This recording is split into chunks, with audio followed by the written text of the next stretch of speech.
And if they will probably say globally, if this can't be prevented, what's the use of any government?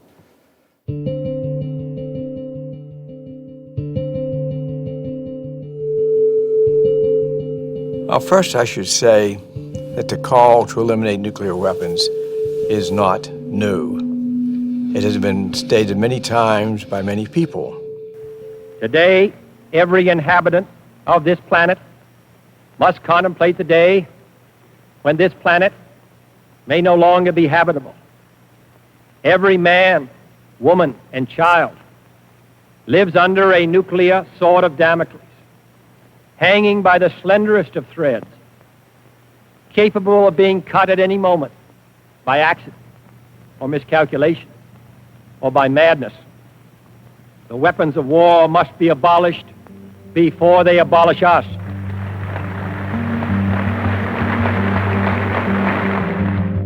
There is only one way safely and legitimately to reduce the cost of national security, and that is to reduce the need for it. And this we're trying to do in negotiations with the Soviet Union. We're not just discussing limits on a further increase of nuclear weapons. We seek instead to reduce their number.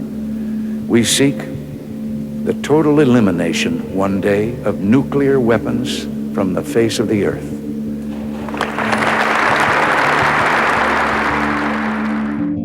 President Reagan and Soviet President Gorbachev came close to agreement on that vision in 1986 when the two met in Reykjavik, Iceland.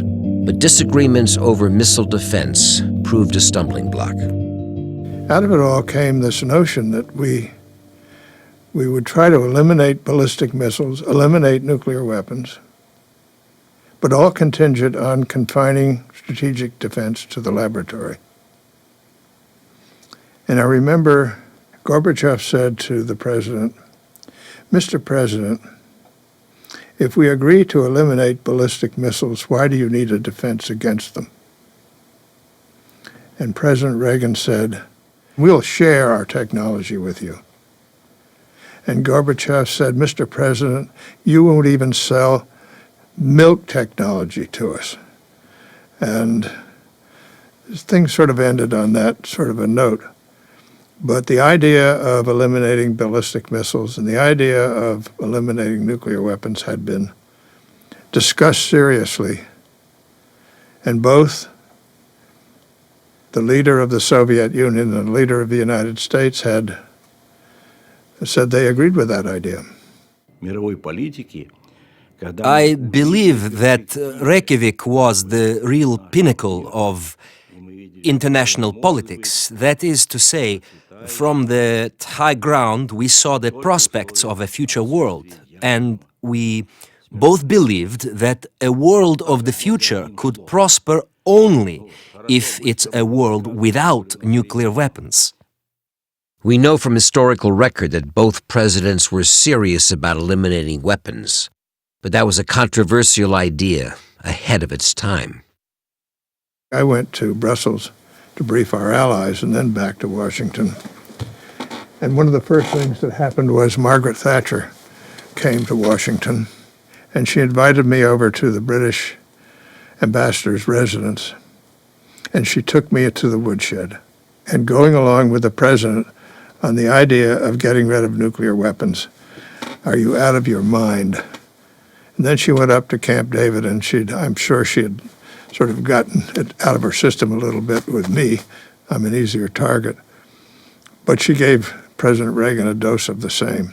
President Reagan and General Secretary Gorbachev put this subject on the table, but the world, it was shocking to the world.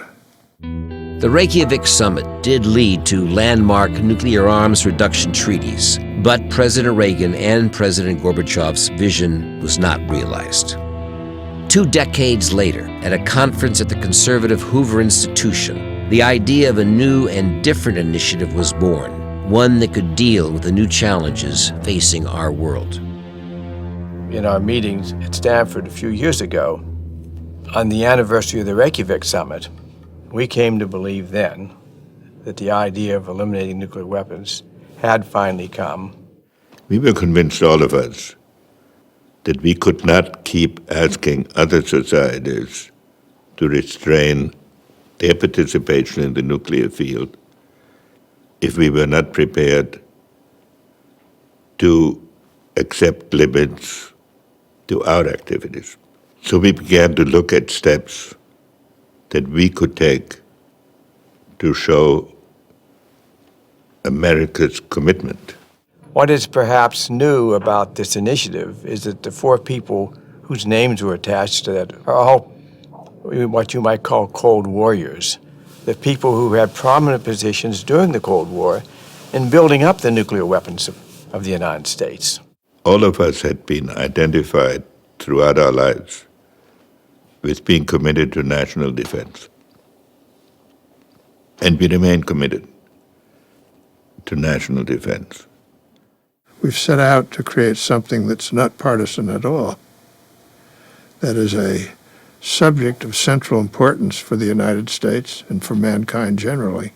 You're talking about a process, and that process will build, if it succeeds, on itself. But even if it were to stop at some point, it would make a contribution.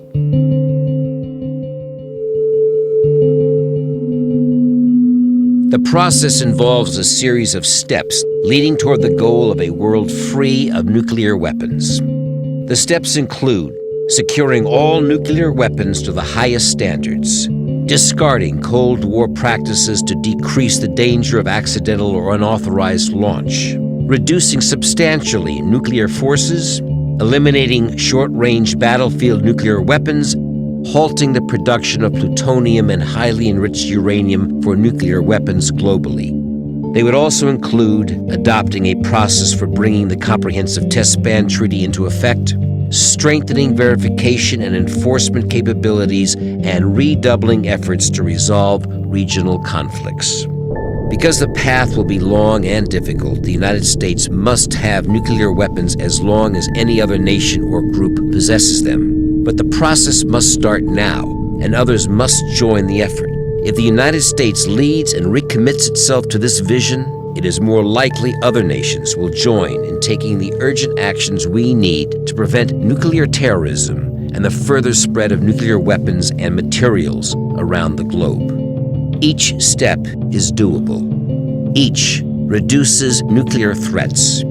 Each takes us closer to the goal by building confidence and trust. Each is one that nations must take cooperatively, not unilaterally.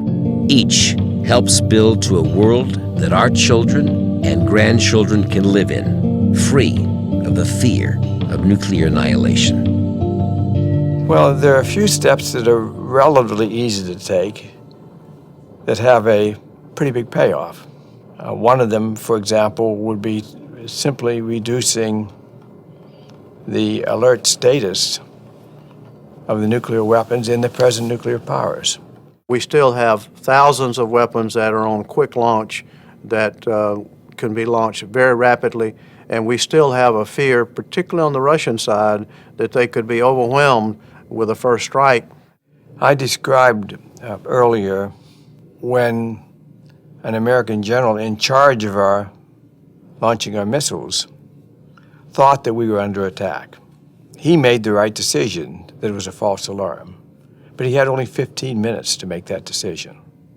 The probability of his making the right decision would be dramatically increased if he had 15 hours instead of 15 minutes.